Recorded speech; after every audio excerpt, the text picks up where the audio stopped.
ये है ABC news AGT live.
Shrimati মুক্তি দাস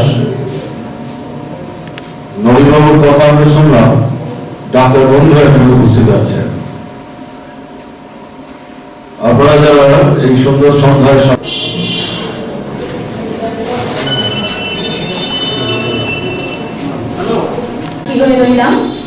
সবাইকে অসংখ্যকালীন আনন্দ। একটি বই যখন দুই মনাদের ভিতরে তার অজস্র সম্ভাবনাকে নিয়ে আমাদের সামনে আসে, তখন তার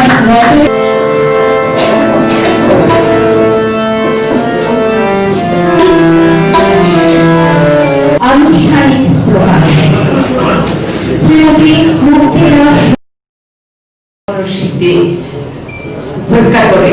উপেক্ষা করে এখানে এসেছেন, আমাকে আনন্দ দিয়েছেন, সবাই আনন্দ গ্রহণ করতে পেরেছেন। এদেরকে আমি আমার আন্তরিক ধন্যবাদ জানাই, স্বাগত জানাই তাদেরকে যারা এই সাহিত্য উদ্যোগে এগিয়ে এসেছেন। মনে রাখবেন, জীবনে সবকিছু থাকলেও সাহিত্য ছাড়া মানুষকে তার তৃষ্ণা মিটায় না, সাহিত্য মানুষের তৃষ্ণা মিটিয়ে দেয়। সেই তৃষ্ণা দেখি তৃষ্ণা এখন বলতে হয় পূর্ণাত্মানন্দ স্বামী পূর্ণানন্দ ভাষায় যে সে তৃষা আমার জাগিও না, যে তৃষায় তোমাকে ভুলাবে। কিন্তু ভুলিয়ে দেয় সাহিত্যের তৃষ্ণায় এমন হয় সবকিছু ভুলে আমরা একটা বই নিয়ে বসে থাকতে পারি। এই দুঃসময়ে নানান চিন্তা, নানান রকমের ভয়, ঘর থেকে বেরোনো যাচ্ছে না, সামাজিক দূরত্ব, তার মধ্যে সাহিত্যই আমাদেরকে বাঁচিয়ে রেখেছে, প্রাণ দিয়ে রেখেছে, আমাদেরকে আনন্দ দিয়ে রেখেছে।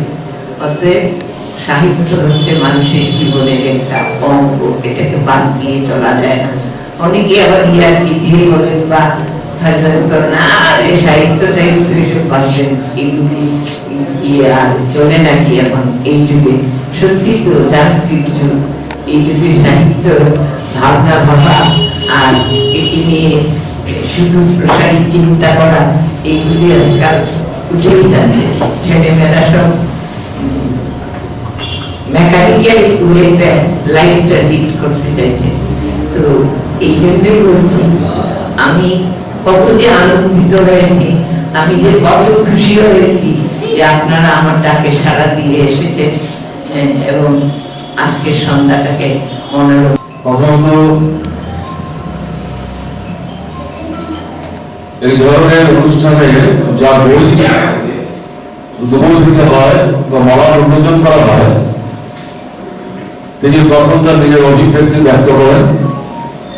কেন লিখলেন, কি উদ্দেশ্যে লিখলেন, কার উদ্দেশ্যে লিখলেন, আর যাকে বলা হয় যে বইটি উদ্বোধন করতে হবে তাকে আমার বইটি পড়তে হবে, না পড়ে কি করে তিনি করবেন? সেদিক থেকে মুক্তি দেবী তার দায়িত্ব পালন করবে। প্রথমত মহাদায়িত্ব হচ্ছে বইটি লেখা এবং তার সঙ্গে সঙ্গে তার যে অনুভূতি বর্তমান সময়ে যে প্রাসঙ্গিক সেটাকে ভাবনায় রেখে তিনি দু চার কথায় নিজের মনোভাব ব্যক্ত করেছেন। কিন্তু আমার নিজের যে মনে হয়েছে লেখার চাইতেও তিনি যে বলছিলেন এটা অনেক বেশি শক্তিশালী মনে হয়েছে আমার কাছে। বইটি আমি সবটা পড়েছি দাবি করবো না, কিন্তু প্রবন্ধগুলো সবগুলো আমি পড়েছি। কবিতাগুলো অধিকাংশ আমি পড়েছি। যে তিনটি কবিতা এখানে আবৃত্তি করা হলো তিনটি কিন্তু তার লেখা এই বইটিতে, এবং এই দুটি কবিতাই আমার পড়া ছিল। এই সিঞ্চনী বলে যে কবিতাটি পড়লো খুব মানে লম্বা কবিতা, আজকেই আমি বিকেল বেলায় এটা পড়ছিলাম।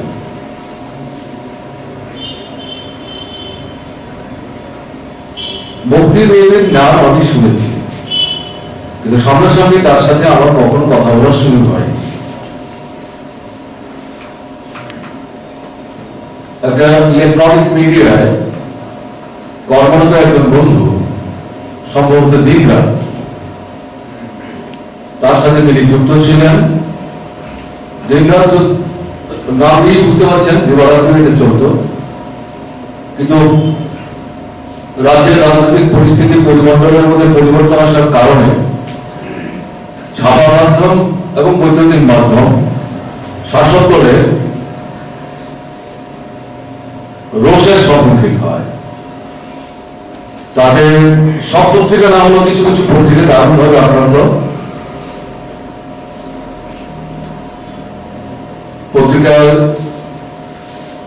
বিশেষ করে যারা হকার তারা মানুষের বাড়িতে পত্রিকা পৌঁছে দিতে গিয়ে আক্রান্ত হচ্ছেন। এর সাথে যুক্ত থেকে যারা লেখালেখি করবার চেষ্টা করছেন, খবর সংগ্রহ করছেন, তারা আক্রান্ত হচ্ছেন। প্রেস আক্রান্ত হচ্ছে, হাসপাতালেও যেতে পারছে না, পুলিশের কাছে যাওয়া বারণ। বুঝতেই পারছেন ইলেকট্রনিক মিডিয়ার ক্ষেত্রে খুবই ঘটনা। আগরতলা এবং আগরতলার বাইরে ত্রিপুরার বিভিন্ন মহকুমায় ছোট ছোট মিডিয়া হয়তো অনেক কষ্ট করে টাকা পয়সা সংগ্রহ করে ধার দেনা করে বন্ধু বান্ধবদের সহযোগিতার উপর ভিত্তি করে আগের সরকার থাকার সময় সম্ভবত উৎপাদন আয়ের একটা মাধ্যম হিসাবে এটাকে বেছে নিয়েছিলেন। এটা করতে গিয়ে কিছু নীতি নৈতিকতা বুঝে উদ্বুদ্ধ হয়ে এটা অবস্থান নেওয়ার চেষ্টা হতো করতেন তার প্রচার মাধ্যমে ভিত্তি করে, তাদেরকে আক্রান্ত করেছেন।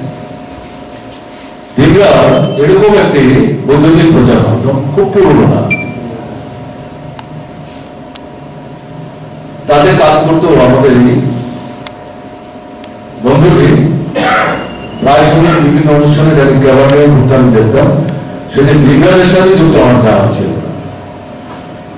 তার আকস্মিক অকাল প্রয়াণের খবর, তার ছবি দুটো মিলিয়ে আমি যখন দেখছি তখন সত্যি আমি ব্যথিত হয়েছি, এবং আমি আগ্রহ প্রকাশ করেছি বিজ্ঞানের যারা কর্মকর্তা তাদের মাধ্যমে যে এই পরিবারটির সাথে আমার মিলিত হতে যেতে হতো, এবং সেই পাড়ায় আমি যাই, মার সাথে আমি কথা বলি, তার পরিবারের অন্যান্য যারা তাদের সাথে কথা বলি। তার আগে মুক্তিদেবীর সাথে কথা বলার জন্য আমাকে আমাদের একজন বন্ধু ওই এলাকায় বসবাস করেন, তার নাম আমি নাই বললাম, তিনি আমাকে বলেছিলেন যে আপনি যখন এসছেন বা আসবেন ফিরে যাওয়ার পথে তার সাথে একটু দেখা করে যাও। নিশ্চয়ই যাও, নিশ্চয়ই যাও। তাদের ছাপা হতে আমি দেখেছি। অল্প সময়ের জন্য আরেকটি পত্রিকা এখানে প্রকাশিত হয়েছিল, আরো ধীরাজপুর, তার নাম আপনারা অনেকে জানবেন। তার উদ্যমে এবং উদ্যোগে এবং পয়সার দায়িত্ব সবটা প্রায় তাকেই মানে বহন করতে হতো। তাতেও এক দুটো লেখা তার ছাপা হয়েছিল, দেখবেন আমার শুরু হয়েছে। আমার এমনিতে একটা আকাঙ্ক্ষা জন্মানো মন্দ কি, আমি তার সাথে তো কথা বলার সুযোগ পাবো। তো সেই বাড়িতে আমি গেলাম, আমাদের এই দিনরাত যে প্রচার মাধ্যম যে বন্ধুটি মানে পরিবার হারালো, দিনরাত হারালো, আমাদের রাজ্যের বুদ্ধিজীবী মহল একটা সম্ভাবনা ছেলেকে হারালো এবং দীর্ঘাত আক্রান্ত, ভীষণভাবে আক্রান্ত। তার নর্মাল যে টেলিকাস্টিং এটা করতে পারছিল না, এবং এরকম জায়গায় এখন আপনারা দেখবেন সে টিউবের মাধ্যমে করে তার লাইন কেটে দিয়েছে, চাপ সৃষ্টি করছে। কারণ সাহসের সাথে শিবদারা সদান রেখে মাথা উঁচু করে দিনকে দিন রাতকে রাত, এটা নামের জন্য দিন রাত না, আসলে এটা বলার জন্য এখনো সেই দায়িত্ব পালন করে চলেছে। তো সেই বাড়ি থেকে ফিরে আসার পথে ওই এলাকাতেই যে টিসিএস, টিপিএস, ডিএফএস স্পেশাল যে ট্রেনিং হয় অরিজিন প্রতিষ্ঠান, প্রত্যেক দুর্গা পুজোতে, সরস্বতী পূজাতে ওনাদের বাড়িতে খুব ভালো প্রসাদ হয়। এখন খিচুড়ি খেতে আমার খুব ভালো লাগে, উনি জানেন তো। ঠিক খিচুড়ি এবং তার সঙ্গে কিছু ভাজা আর সঙ্গে মিষ্টান্ন, সেটা খেতে নিমন্ত্রণ করতেন, কিন্তু আমি যেতাম না, কিন্তু পাঠিয়ে দিতেন। অনেকেই গেল তার আকাঙ্ক্ষা, তার প্রতিষ্ঠানকে একটু ঘুরে যেতে দেখে আসি। সেটা আমি দেখলাম, দেখে মুক্তিদেবীর বাড়িতে আমি গেলাম। সেখানে গিয়ে আমি জানতে পারলাম যে এভেলেন্স ডাক্তারবাবু তার পরিচিতি ছিল গরিবের ডাক্তার, সাধারণ মানুষের ডাক্তার, অহংকার মুক্ত ডাক্তার। আমি ডাক্তার, এটা অনেকেই প্রকাশের ক্ষেত্রে অহমিকার বহিঃপ্রকাশ ঘটান, কিন্তু তিনি এরকম ছিলেন না, সবকিছু উঠতে ছিলেন। হাসপাতালের দায়িত্ব প্রতিপালনের বাইরেও রোগীরা যখনই যেতেন, বিপদে পড়ে সাহায্য করতেন, ফিস চাইতেন না। অনেক সময় অনেকে নিজের ঘর থেকে স্যাম্পল মেডিসিন এজেন্ডা দেন, সেগুলো দিতেন। এরকম ঘটনা ঘটে থাকতে পারে, কারণ এরকম দু চারজন ডাক্তারবাবুর সঙ্গে আমার পরিচিতি ঘটেছে, যারা অনেক সময় যখন বুঝতে পারছেন রুগীটিকে আমি লিখে দিলাম, তা আপনাকে ওষুধ কেনা সম্ভব না, পকেট থেকে পয়সাও দিয়ে দিয়েছেন, এটা কিনে নিয়ে সম্ভবত এরকম পর্যায়ে একজন ডাক্তার। তো তিনি বাইরে কাজ করেছেন, শেষের দিকটা আগরতলার দায়িত্ব পালন করেছেন। তার স্ত্রী মুক্তিদেবী, তার সাথে আমার প্রথম সাক্ষাৎ হল। কিন্তু তিনি হচ্ছেন সেই মুক্তিদেবী যিনি এই বই তৈরি ইতিমধ্যে ছাড়িয়ে প্রকাশ করার জন্য অপেক্ষা করছেন। তো বাড়িতে বসলাম কিছুক্ষণ, বসে তার ছেলে বাড়িতে ছিলেন, তার সঙ্গে কথাবার্তা হলো এবং আমাকে চা করার জন্য বললো, নাকি বললাম পড়ে এসে সকাল, এটা জমা থাকলো, এটা আজকে খেয়ে নিলাম। এবং এরকম অনুষ্ঠানে যে এই পাওনাটা অনুসরণ করার সুযোগ পাবো, এটা আমার খাওয়ার মধ্যে ছিল না, এটা নিঃসন্দেহে একটা আনন্দের। আমাকে যে বন্ধুটি অনুরোধ করবার জন্য দিয়েছিলেন, তিনি আগরতলায় থাকেন না, চাকরির সুবাদে বাইরে থাকতে সম্ভবত এটাও তার উপর চাপ সৃষ্টি করার জন্য এখান থেকে তাকে টায়ার হয়েছে। কিন্তু সে ভয় মুক্ত কথা বলতে গেছেন, ওনার নাম বলেছেন, বইটি উদ্বোধন হবে অনুষ্ঠানে থাকার জন্য। আমি রাজি করেছি, শুধু সমাজে একটু পরিবর্তন করেছি, 5টা জায়গায় বলেছি 6টা করলে ভালো হবে। এটা যারা উপস্থিত হবে তাদেরও সুবিধা হবে, আমারও সুবিধা হবে। বিকেলের দিকে আমার কিছু স্ট্রেসিং থাকে, দায়িত্ব থাকে, এটা আমাকে পালন করতে হয়। তাই বললাম এটা করে আসতে গেলে 6টা হলে ভালো হবে, যারা রাজি হবে। তা আমার তো যা দেখছি আপনাদের উপস্থিতিতে এই 6টা ঘন্টাই ভালো হয়েছে। যদিও ঠান্ডা, কিন্তু গত 4-5 দিনের তুলনায় আজকে ঠান্ডা একটু কম। তো কাজে বুধবার বছর আসছে, এতে একটু আনন্দের লহর বইবার কথা, কিন্তু পরিস্থিতি খুব খারাপ, তাতে সেই আনন্দ উপভোগ করার কোনো সুযোগ নেই। কিন্তু মুক্তিদেবী তার প্রারম্ভিক ভাষণে, স্বাগতিক ভাষণে সাহিত্যের সাথে যে আনন্দের সম্পর্ক, জীবনের সম্পর্ক, এটা তিনি তুলে ধরবার চেষ্টা করেছেন। তো আমি মূল বই সম্পর্কে বলার আগে অনেকগুলো কথা বললাম, ভূমিকা। আমার মনে হয়েছে এগুলো না বললে পর বোধহয় আজকের অনুষ্ঠানে উপস্থিত থাকাটা সার্থক হবে না, তার জন্য কথাগুলি বললাম।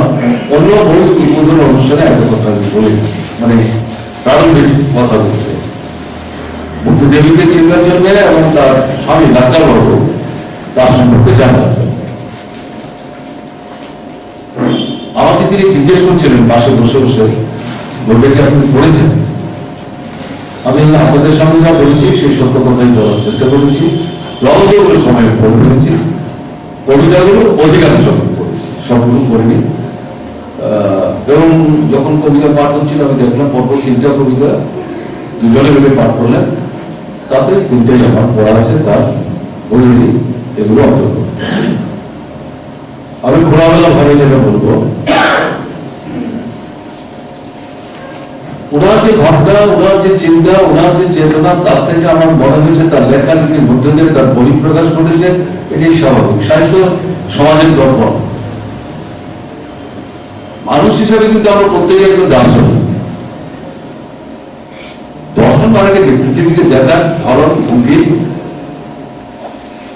তাকে মূল্যায়ন করার ধরন, ভঙ্গি, এগুলি তো সাহিত্যের মধ্যে প্রকাশিত হয়, প্রতিভাব হয়। কাজে সেদিক থেকে তিনি লেখিকা, তিনি নিঃসন্দেহে একজন সেই অর্থে দার্শনিক। এবং তার যে ভাবনা চিন্তা, যেভাবে সমাজকে তিনি দেখছিলেন, তাতে গিয়ে তার চোখের সামনে সবচেয়ে বেশি করে যে জিনিসটা ধরা পড়েছে সেটা হচ্ছে মহিলারা আক্রান্ত। তাদের যে সম্মান এই সমাজে পাওয়া দরকার, সেই সম্মান তারা পাচ্ছেন না। তারা অবলম্বিত থাকছেন গৃহে এবং বাইরে। তাদের যে ন্যায্য অধিকারগুলো, সেগুলো থেকে তাদেরকে বঞ্চিত করা হয়েছে। এদিন তার যে কুক্ষেপ, তার বহিঃপ্রকাশ তিনি তার প্রবন্ধে এবং কবিতার অধিকাংশগুলোকে, সবগুলো কবিতা যে মেয়েদের বিষয় নিয়ে লিখেছেন ঘটনা হতে পারে না, অধিকাংশ কবিতা যখন আমি পড়েছি তাতে আমার মনে হয়েছে তারই তিনি বহিঃপ্রকাশ ঘটাবার চেষ্টা করেছেন। এটা যন্ত্রণা, এটাই যে তিনি উপস্থিত করার চেষ্টা করেছেন আমার পরে তা মনে হয়নি। সঙ্গে সঙ্গে যেটা তিনি করেছেন, জাগিয়ে তোলার চেষ্টা করেছেন, যেটা সাহিত্যের অন্যতম গুরুত্বপূর্ণ দায়িত্ব। শুধু ঘটনার বিবরণ বিবৃত করলে তো চলবে না, ঘটনা থেকে একটা কনক্লুশন ড্র করতে হবে।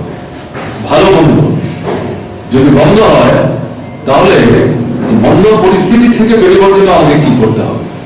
এটা প্রবন্ধই হোক, এটা গল্পই হোক, এটা উপন্যাসই হোক, এটা কবিতাই হোক, তাতে নির্দেশ থাকতে হবে। আর যদি ভালো হয়, কেন ভালো, তার সংকেত থাকবে, তার থেকে আমরা শিক্ষা নেব, আমাদের জ্ঞান আহরণ করবো, তাকে সুসংহত করবো, তাকে ভিত্তি করে আরো ভালোর জন্য এই শিক্ষায় নিজেকে উজ্জীবিত করে আমরা এগিয়ে যাওয়ার চেষ্টা করবো।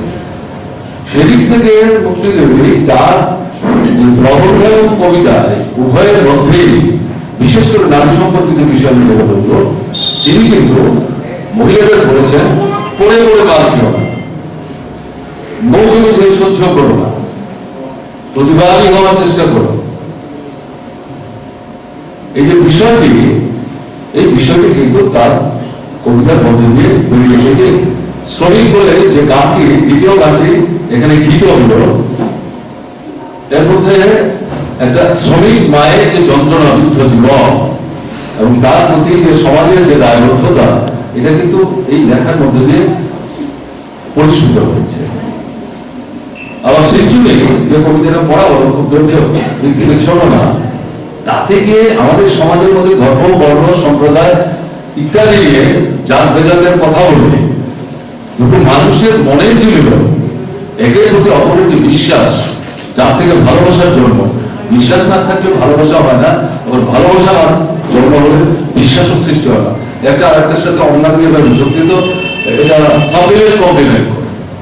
কিন্তু এই বিশ্বাস এবং ভালোবাসা শরীরই রূপ পেল না, হতে দিল না সমাজ। তাতে মেয়েটির জীবনও নষ্ট হলো, ছেলেটির জীবনও কিন্তু সুখের হলো না। সেখানে তার অভিব্যক্তি ব্যক্ত করার চেষ্টা করেছেন, তার মধ্য দিয়ে তিনি উপস্থিত করার চেষ্টা করেছেন আমাদের সমাজ কতটা ক্লে দিয়ে ভরা। এবং এখন কি দেখছেন, আমি যখন পড়ছিলাম তখন আমি লক্ষ্য করছিলাম গত কয়েকদিন যাবৎ ভারতবর্ষের বিভিন্ন রাজ্যে, বিজেপি শাসিত রাজ্যগুলোতে লাভ জেহাদ এর বিরুদ্ধে আইন তৈরি হচ্ছে। সংবিধান বিরোধী। 18 বছর হয়ে যাওয়ার পর দুটো ছেলে মেয়ে একে অপরকে পছন্দ করতেই পারে। জাতের প্রশ্ন না, ধর্মের প্রশ্ন না, বর্ণের প্রশ্ন না, সম্প্রদায়ের প্রশ্ন না। এরা যদি ঠিক করে যে আমরা একসাথে ঘর করবো, মা বাবা বাধা দিল, আইনে এই বাধা ঠিক হয় না। এখন বিজেপি মৌলবাদী দৃষ্টিভঙ্গি নিয়ে মেয়েদেরকে গৃহবন্দী করে রাখবার জন্য, গৃহ নাচ করে রাখবার জন্য মূলত যে দৃষ্টিভঙ্গি সমাজ এবং রাষ্ট্র পরিচালনার চিন্তা করেছে, যেটাকে আমাদের দেশের বর্তমান যে সরকার তা নতুন করে সংবিধান তৈরি করার চিন্তা করছে, নতুন করে ইতিহাস দেখার চিন্তা করছে, নতুন ধারায় ভারতবর্ষকে পরিচালিত করার চিন্তা করছে। মানুষ না খেয়ে মরছে, এখন নিউ ভিস্তা তৈরি হচ্ছে দুনিয়াতে, পার্লামেন্ট তৈরি হবে, প্রধানমন্ত্রীর জন্য নতুন বাড়ি তৈরি হবে।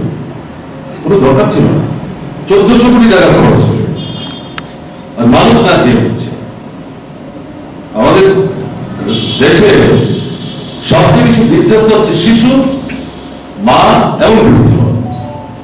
লকডাউন কোথায় ঢুকছে মায়েরা, শিশুর ওজন কম, বৃদ্ধ মানুষ যারা তাদের ইমিউনিটির ডেফিসিয়েন্সি তারা সাফার করছেন। আজকে আমি পড়ছিলাম গত 2 বছরে বাৎসরিক দুটো রিপোর্ট বেরিয়েছে, তাতে প্রায় 200টা দেশের হিউম্যান ডেভেলপমেন্ট তার উপর তথ্য সংগ্রহ করতে গিয়ে দেখা গেল ভারতবর্ষ আরো নিচে নেমে গেছে। কাজ নাই, খাবার নাই, চাকরি নাই, অনাম করতে হয়, কে কার খবর লাগে। মুকেশ আম্বানি ভারতবর্ষের ধনী, এশিয়ার অন্যতম, পৃথিবীর প্রথম 8 মধ্যে, তাতে আমাদের কি? এই যাদের নিয়ে তার লেখালেখি, এই যে সাধারণ মানুষ, তাদের খবর কে রাখবে? যখন দরকার হচ্ছে এদের জন্য পয়সা খরচ করা, তখন নিয়ে বিস্তার তৈরি হচ্ছে। কেউ দাবি করেছে ভারতবর্ষে যে না, এই পার্লামেন্ট না, নতুন পার্লামেন্ট ভবন তৈরি করতে হবে, প্রধানমন্ত্রীর যে বাড়িতে চলে না, আরেকটা বড় বাড়ি তৈরি করতে হবে। এই প্রধানমন্ত্রীর বাড়িতে 20 বছরে আমি অনেকবার গেছি, 3 জন প্রধানমন্ত্রীকে এই বাড়িতে সাক্ষাৎ করার সুযোগ আমার হয়েছে। আপনার বাড়ি ফুলের বাগানে ময়ূর ঘুরে, সবার বাড়ির ফুলের বাগানে ময়ূর ঘুরে বেড়ায়, কিন্তু প্রধানমন্ত্রীর এখন যে বাড়ি, সেই বাড়িতে ময়ূর ঘুরে বেড়ায়। তাই বুঝতে পারছেন পরিমণ্ডলটাকে? তাতে আমাদের কোনো ক্ষেপ নেই, খুব নেই। এর বড় আর নতুন বাড়ি তৈরি করতে হবে। কোভিড আমরা চিকিৎসা নাই, পরীক্ষা নাই। আগরতলার হাসপাতালে যান, আপনি জিবিতে যান, আইজিএমে যান, কাশ, কফ, সর্দি, জ্বর, গায়ে ব্যথা, আপনি হয়তো যাচ্ছেন যে আপনাকে সেখানে পরীক্ষা করা হবে কোভিড হল কিনা।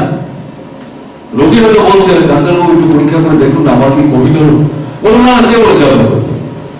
হয়তো প্যারাসিটামল লিখছেন, অথবা অন্য কোনো একটা অ্যান্টিবায়োটিক দিয়ে দিচ্ছেন। তারা নির্দেশিত পরীক্ষায় যাবেন না, তাহলে ধরা পড়ে যাবো। দেখা যাবে আমরা সফল। মস্কোতে সেখানে ভ্যাকসিন দেওয়া শুরু হয়ে গেছে, আমেরিকার কিছু কিছু জায়গায় ভ্যাকসিন দেওয়া শুরু হয়েছে, গ্রেট ব্রিটেনে শুরু হয়েছে, ভারতবর্ষে শুরু হয়েছে। আমাদের দেশের সরকার কি বলছে? 30 কোটি ভ্যাকসিন দেওয়ার ব্যবস্থা। তাহলে 132 কোটির মধ্যে বাকিদের কি হবে? তাদের ভ্যাকসিনেশনের বাইরে রাখা হবে, তারা তো মারা যাবে, পরীক্ষা হচ্ছে না। তাহলে এরকম একটা পরিস্থিতিতে যারা সবচেয়ে বিধ্বস্ত, যারা সবচেয়ে আক্রান্ত, যাদের খোঁজ খবর নেয় না, তাদের মধ্যে অন্যতম হচ্ছে মহিলারা। মুক্তিদেবী, আমি এতগুলো কথা বললাম এই কারণে, তাদের বিষয়টা ভেবেই কিন্তু তার প্রবন্ধ, তার কবিতা, তার রচনা। এবং ত্রিপুরার বাম গণতান্ত্রিক আন্দোলনের মহিলাদের যে ভূমিকা, এটাকেও তিনি দারুণভাবে ইউজাইজ করে লেখবার চেষ্টা করেছে। কাজে সেদিক থেকে সব লেখক লেখিকারা এতটা সাহসের সাথে এভাবে লেখালেখি করেন, ঘটনা কিন্তু তা না। ঘটনা কিন্তু তা না। অনেকে অনেক কথাই মানে মনে চেপে রাখবার জন্য কলম হাতে নিলেও ঘুরিয়ে ফিরিয়ে এমন ভাবে উপস্থিত করেন, পাঠকের পক্ষে লেখকের ভাবনা পুরোটা উদ্ধার করা সবসময় সম্ভব হয় না, কিন্তু মুক্তিদেবের লেখাগুলো পড়লে পড়ে কিন্তু অসুবিধা কিছু নেই, এতে জল দুধের মিশ্রণ নাই। আমি খোলামেলা বললাম, এই বয়সে এই বইটি তিনি ছেপে বড় করার যে দুঃসাহস দেখিয়েছেন তার জন্য তার প্রতি আমি শ্রদ্ধা জানাচ্ছি। আমার তো মনে হয় ওইটা মানে পরিসরের দিক থেকে খুব বড় একটা বই না, দামদার খুব বেশি না, এবং এটা বললে পরে আমাদের যে নবীন প্রজন্মের ছেলেরা মেয়েরা তারা উৎসাহিত হবে, এবং তাদের মধ্যে যাদের লেখালেখির আকাঙ্ক্ষা আগ্রহ আছে তার থেকে যারা রসদ পাবেন, এবং মেয়ে যারা বিশেষ করে তাদের কাছে আবেদন করবো কম বয়সে তারাও যাবে ওনার বই পড়ে উদ্বুদ্ধ হয়ে নিজের জন্য এবং তার মতো যারা মহিলা যারা অবদমিত তাদের পক্ষে দাঁড়াবার সাহস করা দেখা হাতে হাতে কলম। এই কয়েকটি কথা বলে তার প্রতি